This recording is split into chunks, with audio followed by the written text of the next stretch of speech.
Hi, this is Dr. Mila McManus. Welcome to my presentation on the nuts and bolts of functional medicine. Today I'm going to talk about various aspects of health and the root causes of disease and what you can do about it.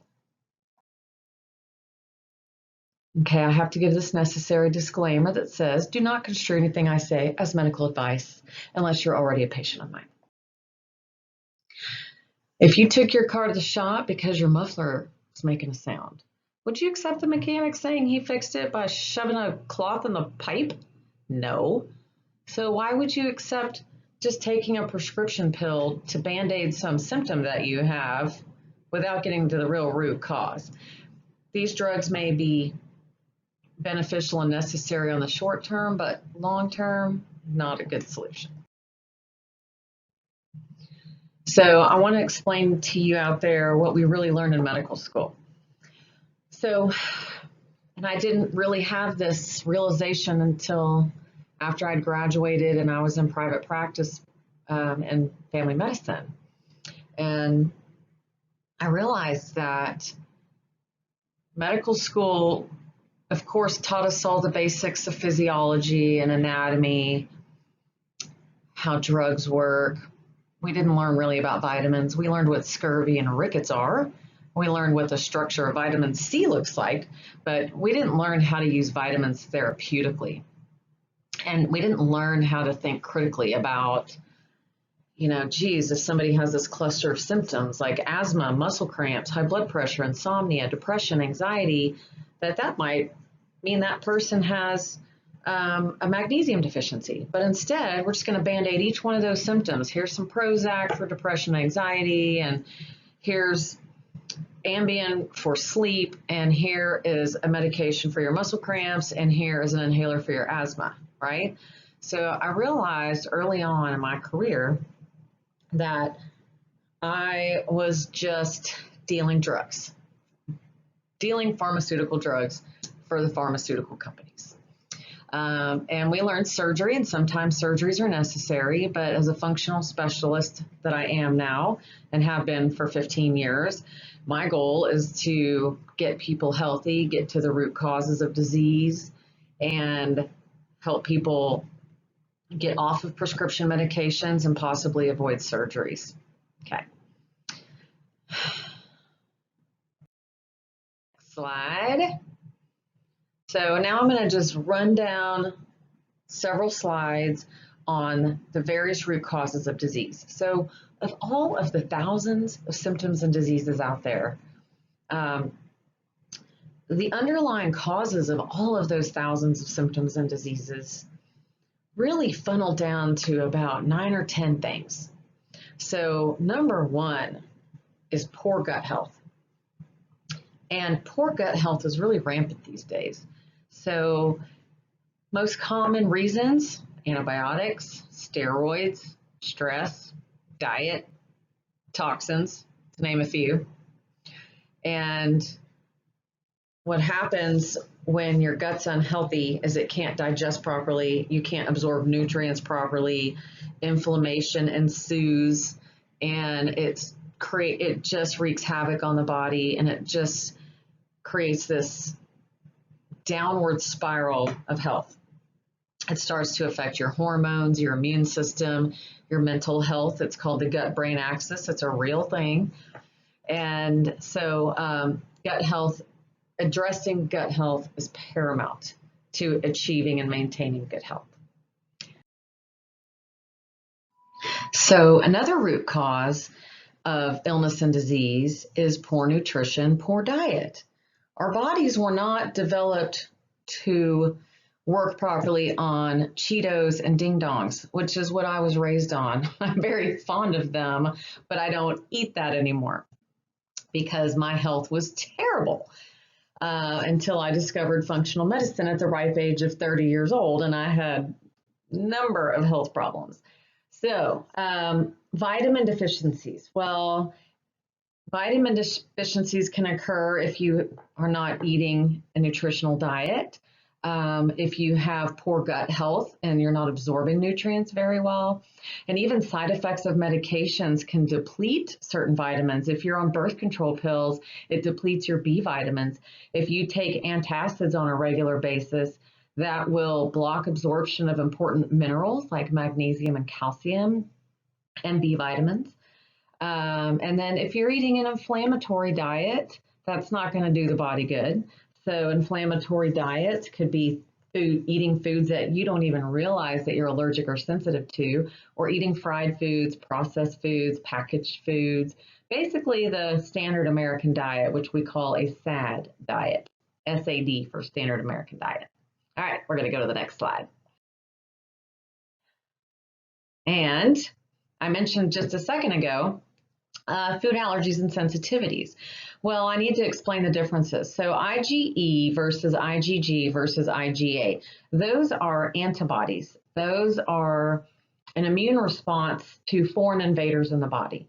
So if you were to go to see your allergist and request to be tested for food allergies, you're typically going to be tested for IgE reactions.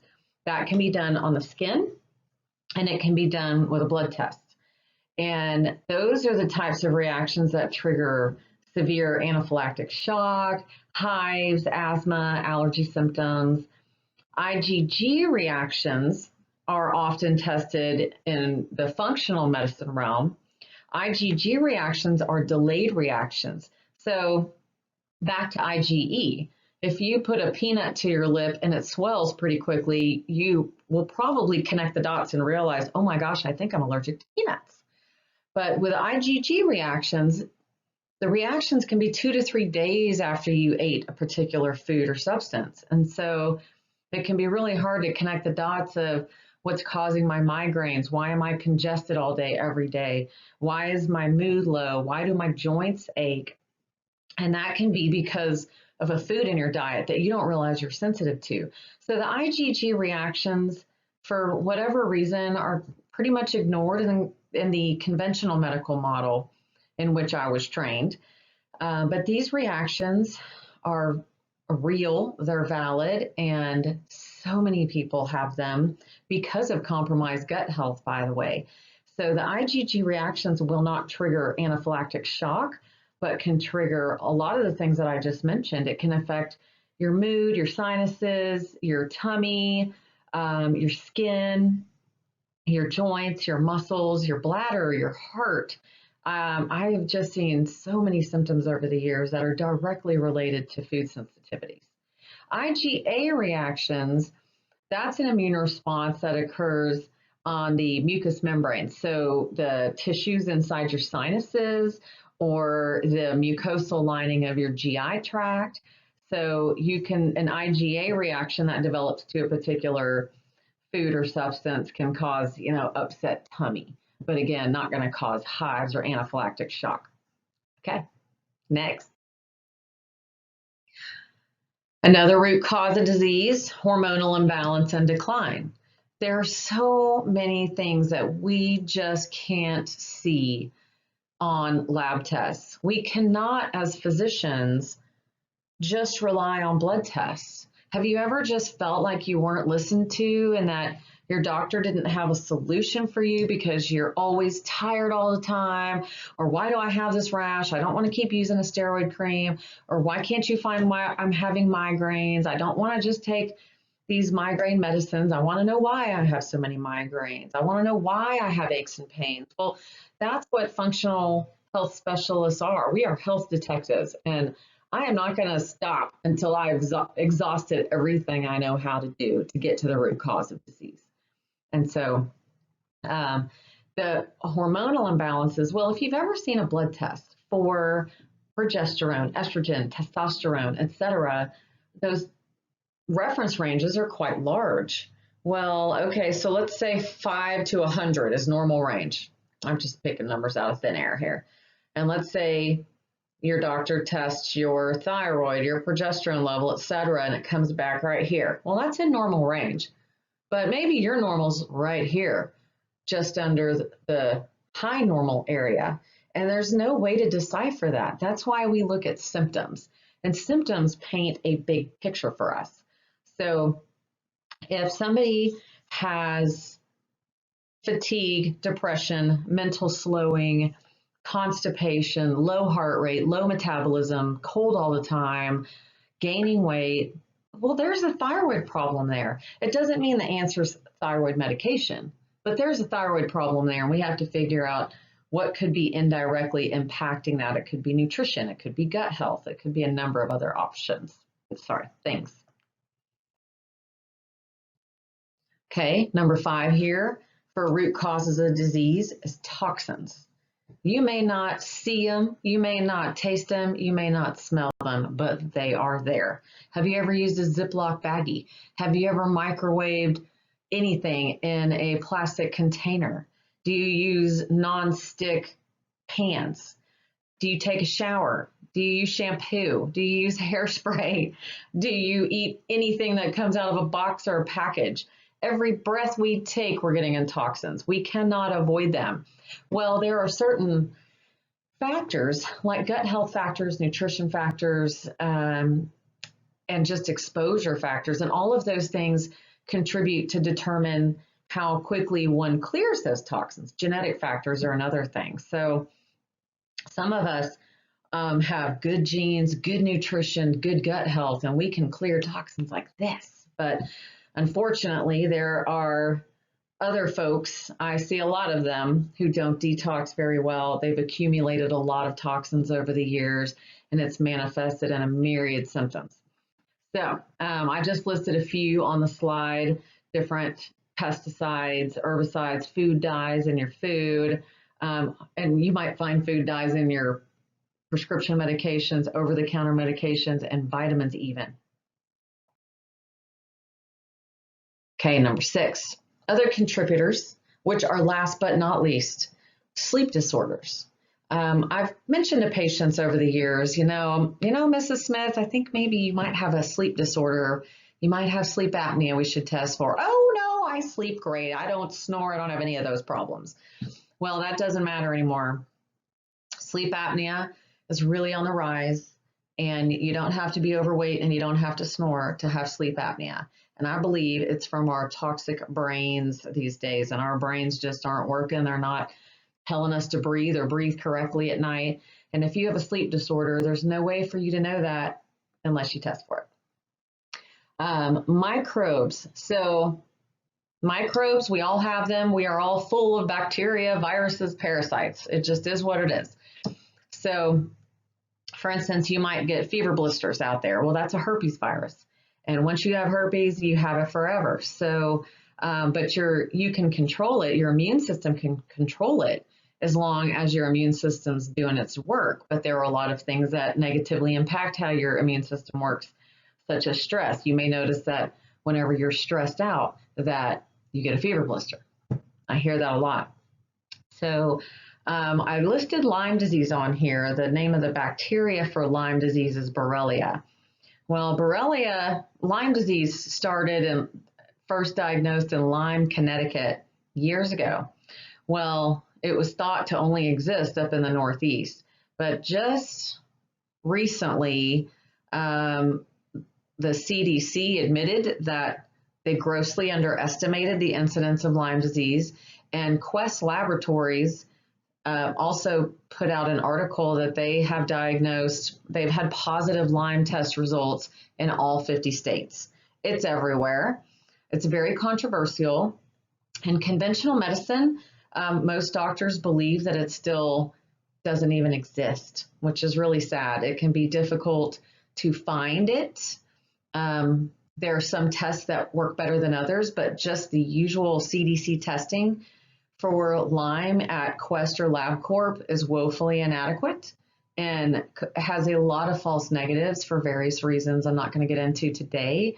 But if you think you might have symptoms of Lyme disease, or you have been diagnosed with Lyme disease and been treated with antibiotics for a week or 2 or 3 or 4 and continue to have symptoms, a functional medicine specialist is somebody that you might want to find for extra help. Okay, so inactivity I listed as a root cause of disease. Has anybody ever heard on the TV, on the news, from their doctor, from their friend, from anybody that exercise is important? I love to quote my mother, who's brilliant, and she was being facetious, and she said, you know, honey, I think there's at least one study out there that showed that exercise is good for you. So get out there. And if you're tired and you can't get off the couch, or you're busy and you have one excuse after another, you can find 5 minutes. 5 minutes a day is all you got to do, a brisk walk. You don't have to get dressed for the gym, pack for the gym, go spend an hour to an hour and a half at the gym and drive there, drive home. You don't have to do all that. Just go outside, walk 2.5 minutes and turn around. That's where it's a good starting point for you. It's a good starting point for everybody. And 5 minutes is better than nothing. And then before you know it, you're going to be, well, I'm out here anyway. I think I have time for 10 minutes. And then it might turn into 15 or 20. And then you're going to start feeling better about yourself. And exercise is good for, of course, circulation, mood. There are studies that show that exercise is actually more beneficial than antidepressants for depression. I listed stress out there. So everybody's got stress. I've come across very few people in my life who don't deal with stress, whether it's work stress, home stress, commuting somewhere stress, financial stress, etc. And so I can't take your stressors away. I can't take my stressors away. So we all need to be better about managing our stress, decompressing. And I threw that up there because we all do have stress, but we all tend to underestimate the impact of stress on our health. So I encourage you to go down that path of addressing stress one way or another. And then I listed genetic predispositions.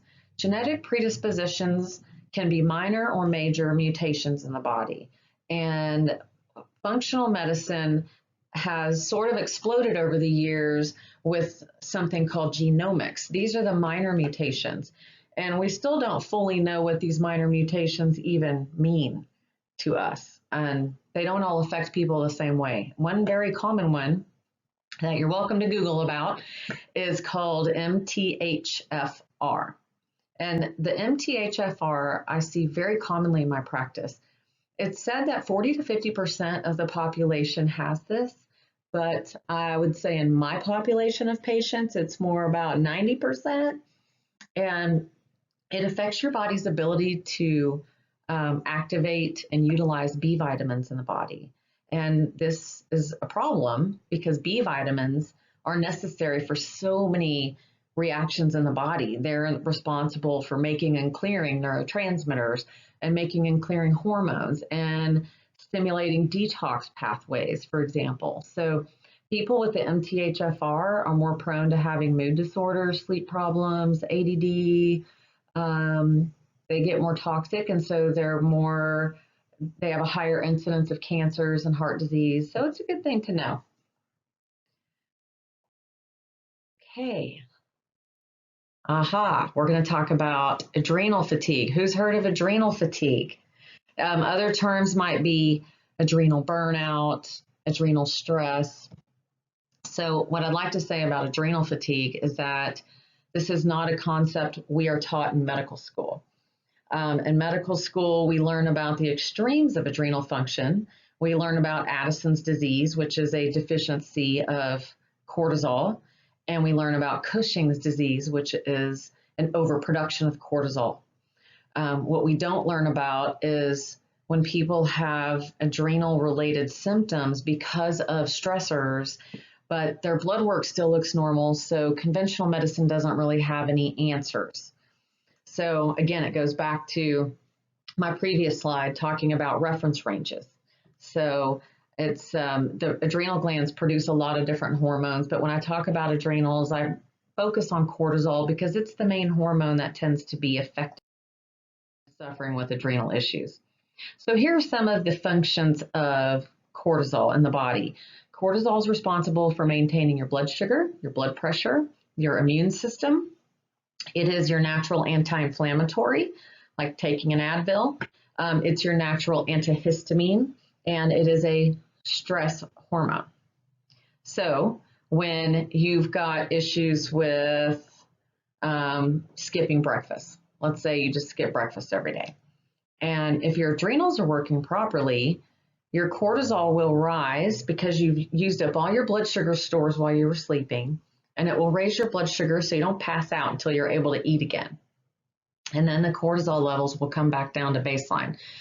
And then blood pressure. Well, if you get dehydrated because you were at the beach all day, or you ran a marathon, or you were just so busy, you just didn't have time to even think about drinking a cup of water that day, or maybe you were too busy drinking diet sodas, that your blood pressure starts to drop because of being dehydrated. Well, cortisol levels will rise and help clench your blood vessels tight, keep your blood pressure up so you don't pass out until you get rehydrated. Now, for immune system function, well, let's say you had surgery and you need to heal a wound. Well, cortisol is going to exert its immune effects, its anti-inflammatory effects, get you over that. Same thing if you catch a cold and you need to get over that cold. Anti-inflammatory effects of cortisol. So if you suffer with chronic pain, for example, you're constantly burdening your adrenals saying, I need more cortisol, I need more cortisol, I'm so inflamed, I'm in so much pain. And then for its antihistamine effect, well, okay, I have a skewed view. It feels like where I live in Houston, Texas area, everybody's got allergies. But I just read an article that maybe 10% of the country suffers with allergies. I'm not sure about that. So when you have allergy flare-ups, hay fever in the springtime with the pollen, and ragweed in the fall, or year-round from dust mites and cat danders and things like that, that's a constant burden on your adrenals. You are asking your adrenals, I need more cortisol because I have all these allergy symptoms. Okay, and then stress. So we just talked about how stress affects everybody. Well, when you're under stress, you are stressing your adrenals. You're saying, hey, I need these hormones. I need more cortisol. And so it can be an accumulative problem over time, or it can be one big hit, death in the family, major financial problem, the market crash, or it could be something, even a good stress, like, planning your child's wedding.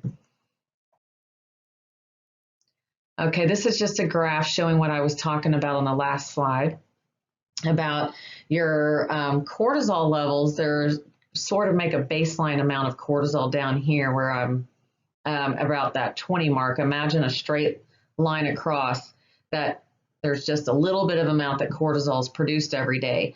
And then the lines that are going up and down and up and down would be cortisol spiking when the body's in need.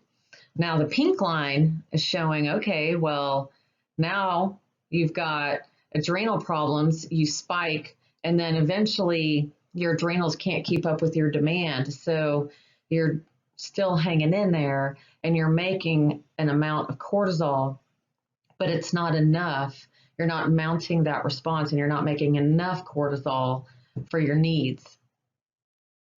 Let's go to the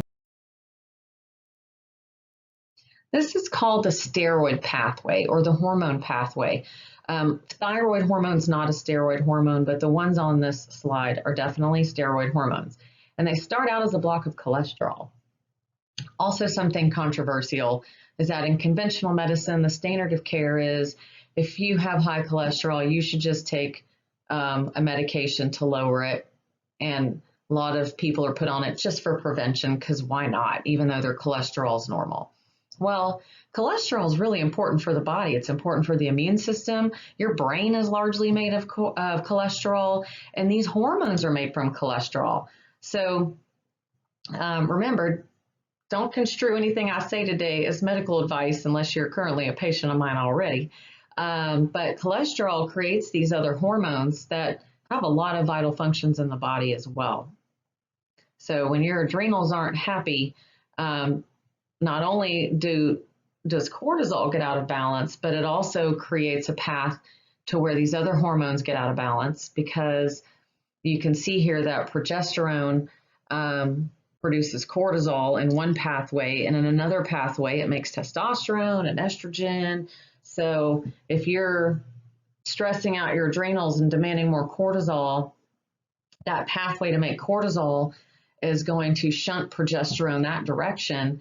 And instead, you're not going to be able to make enough progesterone, testosterone, estrogen, et cetera. And then you're going to start to have a lot of symptoms of hormonal imbalance, whether it's depression, anxiety, insomnia, any gynecological problem if you're a female, endometriosis, irregular periods, heavy periods, fibroids, ovarian cysts, fibrocystic breast disease.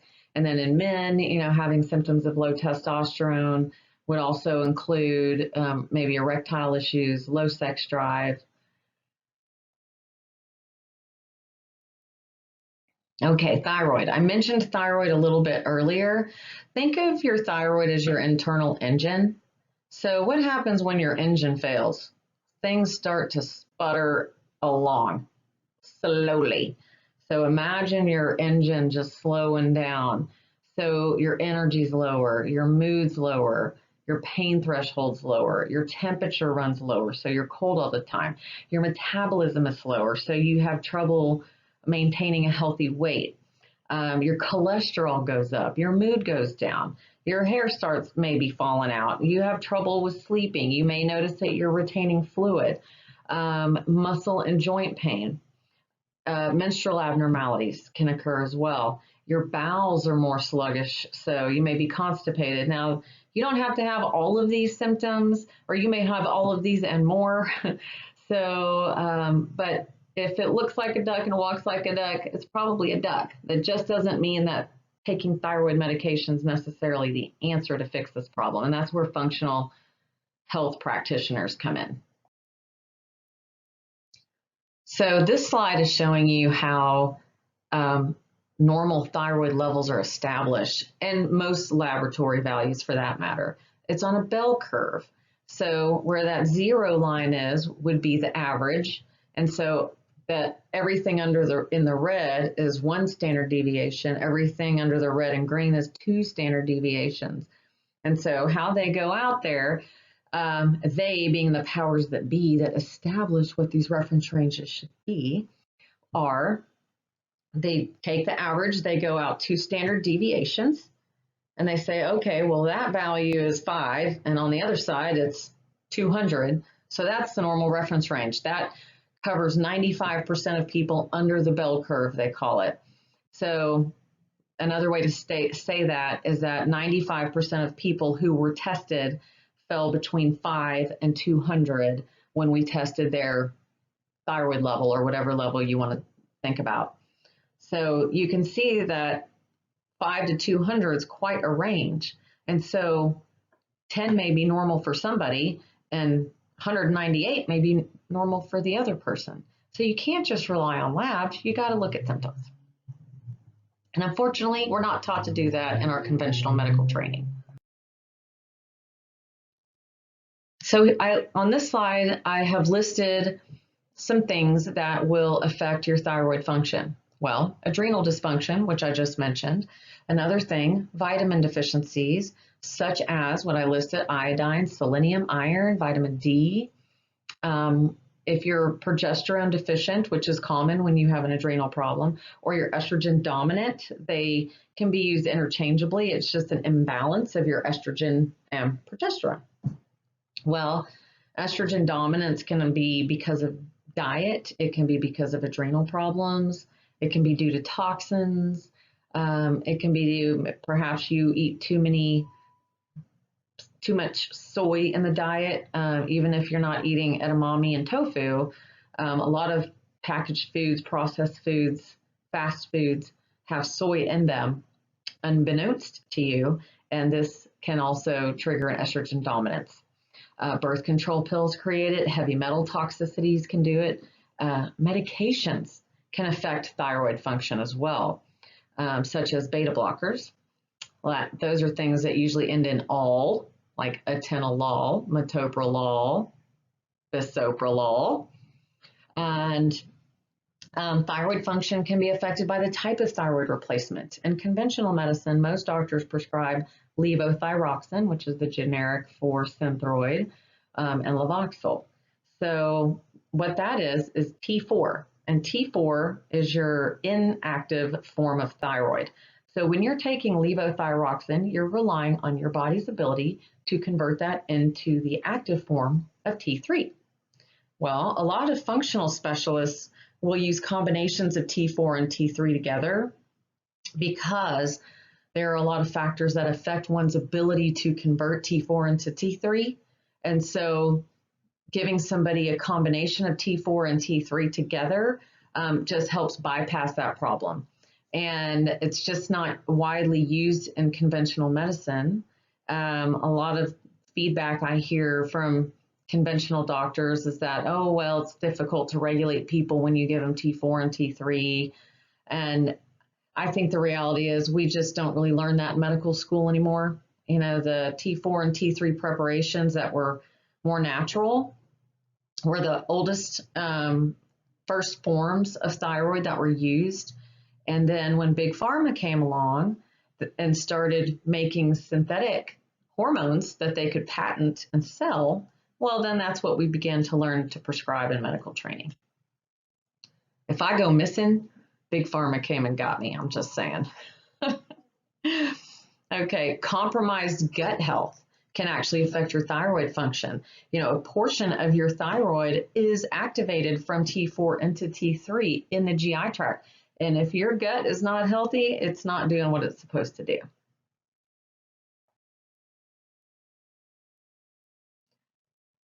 Okay, let's talk a little bit about hormones again. So I wanted to mention bioidentical hormones versus the traditional HRT, which stands for hormone replacement therapy. So bioidentical hormones means that these hormones are identical to the structure of our own hormones. Traditional hormone therapies such as Premarin, Prempro, Depo-Provera shots, birth control pills, fertility drugs, those are most often synthetic and don't match our hormones. They're supposed to act like our hormones and they're supposed to bind to the receptors, but that doesn't mean they do exactly what our own hormones were designed to do in our bodies. And that is why we have proven with studies that traditional HRT has shown some scary results in terms of increasing the incidence of cancer and strokes and blood clots. If you look on the side effect profile of a birth control pill even, which millions of women are on, it will list depression, migraines, sudden death, breast cancer. It's just, yeah, scary.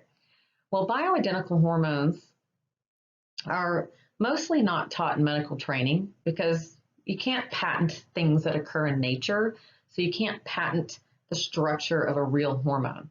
And so drug companies have no interest in slinging bioidentical hormones that they can't really make money on because they can't be patented.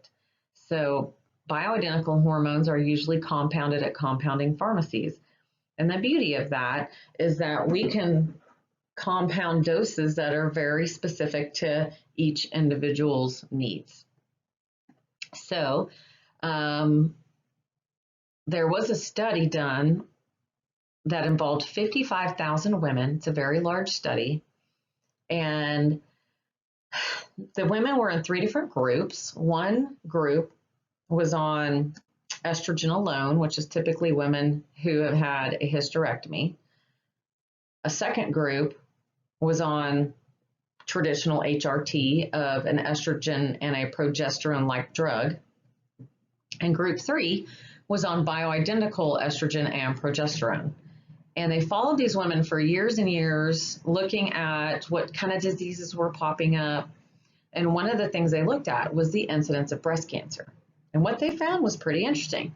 So the women on estrogen alone, which was an estrogen-like drug really, showed a 10% higher incidence of breast cancer compared to women on nothing, women on no hormone.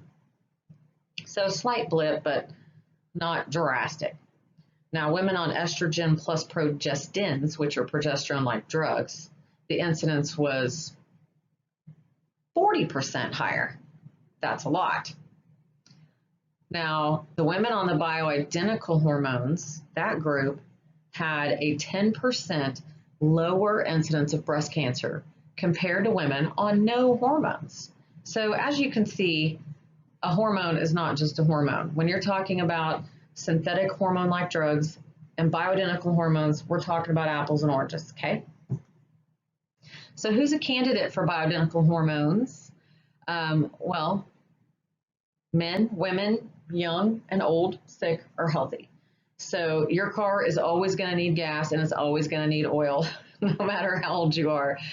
And so, you know, teenagers having PMS symptoms, for example, they may benefit from a little bit of progesterone or adrenal support, or perhaps they just need to clean up their gut and their diet, take a few vitamins and work on their stress.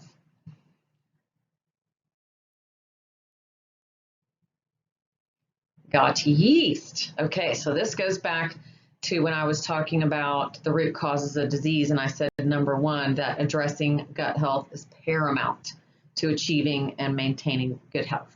Okay, so symptoms of having yeast overgrowth in the body, which generally occurs because of taking antibiotics, would be fatigue, you know, lower energy, irritable bowel type symptoms. If you suffer with tummy cramps, constipation, diarrhea, or alternating between those two, frequent changes in your bowel movements, upper tummy problems, gassy, bloaty symptoms, heartburn.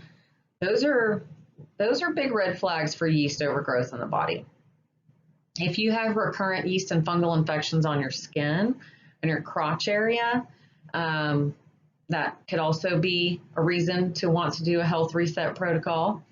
Acid reflux, I mentioned. Sugar cravings. You know, the bugs in our gut can hijack our brains. They secrete chemicals that can affect how our brain thinks and feels and wants. And so if you have sugar cravings, that could be an indicator of a yeast problem. Skin rashes. You know, if you've been to your doctor or a specialist like a dermatologist and with various skin rashes and they don't really know what it is and you've had it biopsied and you just keep getting steroid creams without figuring out the root cause, it could indicate a yeast overgrowth issue. It could be a food sensitivity or something else. Allergy sinus symptoms. Well, people who have a lot of allergy sinus symptoms have been on an antibiotic or two for sinus infections. Or maybe you're on 4 or 5 a year. Well, every time you take antibiotics to kill off some bad bacteria triggering your sinus infection or a bladder infection or a skin infection or somewhere else, those antibiotics are not just going to kill your good bacteria. They're also going to kill your bad bacteria. So it's important that you understand that when you kill off these soldiers of yours, that it's going to allow opportunistic organisms to flourish, and yeast is a usual suspect. Brain fog. So brain fog might mean, oh, I'm a little fuzzy, I can't think straight, I can't find words sometimes. It can be a little different from just having a lapse in memory here or there, but you just might feel heavy-headed, foggy-brained, different ways that people have expressed that. And brain fog can be from a number of reasons, but certainly can be from a yeast issue or a poor diet or toxins or hormonal imbalances as well. But when you have all these symptoms, you start to see a trend that's a pretty big red flag that you might have a yeast overgrowth. Here we go, more gut health. So dysbiosis is a term used nowadays, which is a fancy Latin term for you have an imbalance of the microbes that live in you and on you. Dysbiosis is sort of an umbrella term that encompasses yeast overgrowth, but also could be parasites, other opportunistic organisms. You might have heard of C. diff, and then acid reflux. Well, so many millions of Americans are suffering with acid reflux, and staying on these antacids on the long term is dangerous to your health, and you have no idea these long-term ramifications. So the underlying causes can really be from actually too little acid, and you're not digesting your food properly because you need the acid. When you have acid reflux, it's not an acid problem. It is a sphincter problem. So your esophageal sphincter that connects your esophagus to your stomach is not working properly. It should be closed to prevent acid from backing up. But we need acid in our stomach. It needs to be there. It's there for a reason. It helps us break down proteins into their little amino acids so that we can absorb them, so that they can be building blocks for hormones, neurotransmitters, muscles, brain, bone, etc. Okay. So I mentioned also earlier that when you're on antacids regularly, that it blocks absorption of important nutrients like calcium and magnesium and zinc and some of the B vitamins. They're known to cause bone loss over time as well, and they make you more susceptible to infections. Our first line of defense is the acid in our stomach. It's supposed to kill bugs that we don't want there. So, when you hear on the news about an outbreak of, food poisoning somewhere, well, it didn't happen to every single person there, did it? It happened to a large number of them, but perhaps the people who didn't get sick were not the ones taking antacids on a regular basis because their stomach acid killed the food poisoning microbes. Okay, probiotics, you might have heard this word. Probiotics are good bacteria, and those are the ones that help us digest our nutrients. They help us, they help us digest our food. They help us process vitamins. They're little vitamin makers. They're little manufacturers of B vitamins and vitamin K 24 hours a day for us. They secrete anti-inflammatory substances, anti-cancer substances, antimicrobial substances, which means they help keep other bad bugs at bay from making us sick. There are soldiers that, our immune system, 80 to 90% of it resides in our GI tract. So digestive enzymes. Digestive enzymes are different. Some people get confused about the difference between probiotic and enzymes. So probiotics are bacteria mainly. Digestive enzymes are proteins that work to help us break down the foods that we eat. And they can really help with some of the gastrointestinal symptoms that people suffer with, such as the heartburn and gassy, bloaty symptoms. So digestive enzymes can be very helpful, and they're harmless to take. So I want to mention about nutrition. It can be very confusing out there. If you go to the library to figure out how am I supposed to eat, you're going to see 100 different books on 100 different ways that experts think we should eat. So there's also differences between holistic versus traditional, say, registered dietitians. They're different training. And, with holistic nutrition, we're really getting down to the nitty-gritty on how best we can reduce inflammation, get the most nutrients into our bodies, and live healthfully and have good intact cell membranes and live, turn back the clock and slow it down as best we can. So whereas, in conventional medicine, most schools don't even have nutrition as a required medical school class, which I think is very sad. So everything I really learned about nutrition happened after I went to medical school. Now, and I know there are a lot of, American Diabetes Association that still says that Splenda is a good idea. Well, Splenda is a chemical. We're trying to avoid chemicals. So let's figure out something else. So when you're sifting through how should I eat, should I go vegan, vegetarian, low fat, low cholesterol, low sugar, low protein, paleo? Well, what we feel is the best is to eat organic whenever possible. A yeast-free diet, which is similar to a paleo diet. There's the autoimmune diet, which is an even stricter diet. And there's the low lectin diet. You can get as strict as you want to get and really solve a lot of health problems depending on how severe they are. So it's really a good idea to have a functional health specialist in your corner to help you sift through what is the best diet specifically for you. But a great starting point is a yeast-free diet. No grains, no sugar, no alcohol, no toxins. Let's eat real whole foods. It's kind of simple. Not the easiest, but it's simple. And then vitamins and supplements. Well, we need vitamins and supplements. There's still people out there who feel like it's not necessary.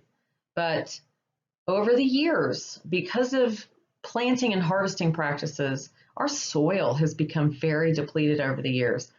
Everything's sprayed with pesticides. Well, the pesticides bind to minerals in the soil so that they can't absorb into the plants. That's just one example.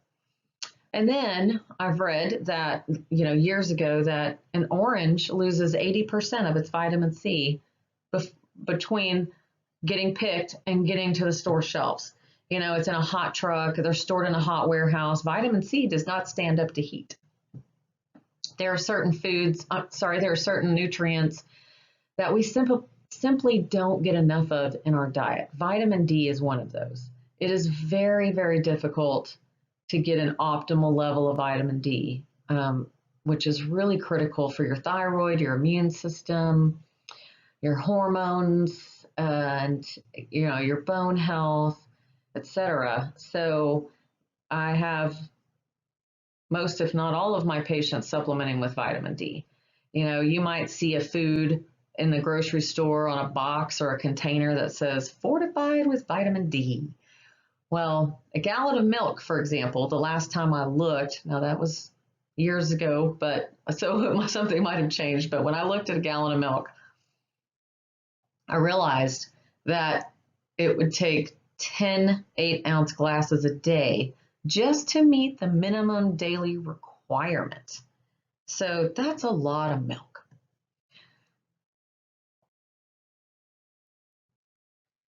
All right, detoxification. So earlier I mentioned toxins.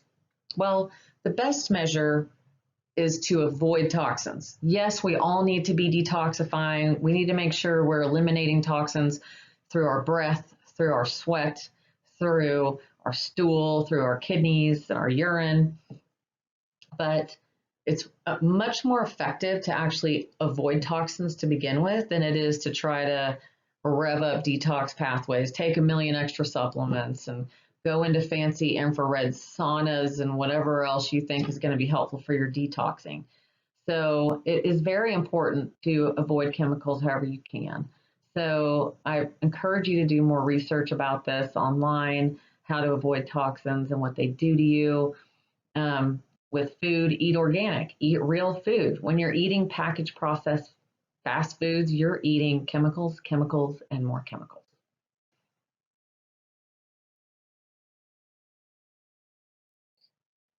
Okay, let's see. I think I just touched on that. We're going to eat organic, real food, avoid artificial sweeteners, colors, flavors, drink filtered water, avoid reduced medications, whether they're prescription or over the counter, something you should talk to your health practitioner about. As I mentioned earlier, that prescription and over-the-counter medications often have food dyes in them. They have binders and fillers and all kinds of great chemicals in them that you don't even realize you're taking in addition to the medication itself, which can be toxic. Also, consider what you're putting on your skin. I know my nutritionist Nancy mentions this in one of her videos. EWG.org is a great resource of information about toxins and skincare products and things like that. Lastly, I wanted to invite you to visit our website at TWIHW.com, which stands for the Woodlands Institute for Health and Wellness. And on the homepage, we have an online symptom checker. And you can click on that and it'll take you to several questionnaires where you can test yourself for a thyroid issue or estrogen dominance, yeast overgrowth, and other things that I talked about today. So I wish you all the best in health and you have a great day.